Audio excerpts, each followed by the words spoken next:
যেন ব্যস্ত নগরী, যেন নগরীর অপরূপ। সেই নগরী হলো রংপুর নগরী। আপনারা দেখেন রংপুর নগরী কত ব্যস্ততার নগরীতে পরিণত হয়েছে, কত সৌন্দর্য পরিণত হয়েছে। এ যেন অটল নগরী বলা হয় রংপুরকে।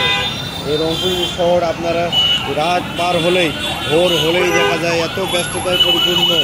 আপনারা লক্ষ্য করতে পারতেছেন যে একটা অ্যাম্বুলেন্স যাচ্ছে, সেখানেও তাদের ফাঁকা দেওয়ার মতো জায়গা খুবই কম।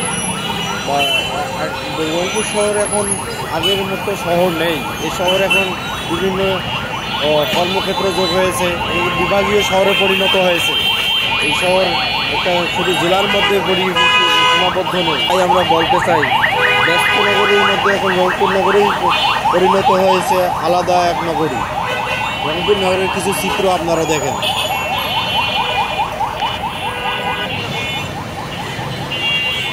আমরা উপর থেকে দেখার চেষ্টা করতেছি রংপুর নগরী বর্তমান কতটা ব্যস্ত নগরীতে পরিণত হয়েছে।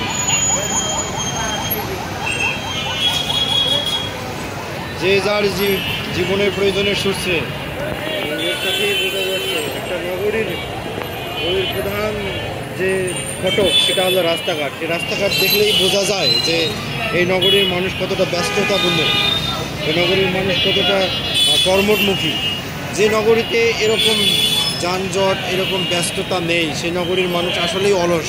আর আমরা বলতে পারি এখন আর রংপুর নগরী আগের মতো নয়। এই নগরীর মানুষ এখন কর্মব্যস্ততায় পরিণত হয়েছে। আপনারা যানজট দেখলেই বুঝতে পারবেন যে এই নগরী কতটা ব্যস্ততায় নগরী পরিণত হয়েছে।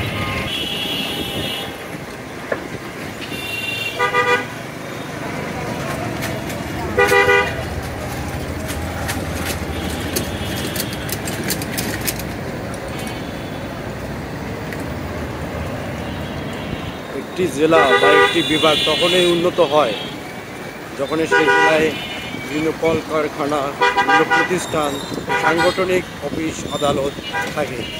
তাই একটি বিভাগকে বা একটি জেলাকে উন্নত করতে গেলে, একটি বিভাগকে উন্নত করতে গেলে সেখানে এসব জিনিসের প্রয়োজন এবং কর্মব্যস্ততার নগরীতে পরিণত হবে।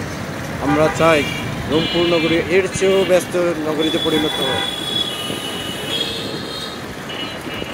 আমরা উত্তরবঙ্গের মানুষ, আমরা আরও এর চেয়ে আগে এগিয়ে যেতে চাই। তাই আমাদের বসে থেকে কোনো লাভ নেই।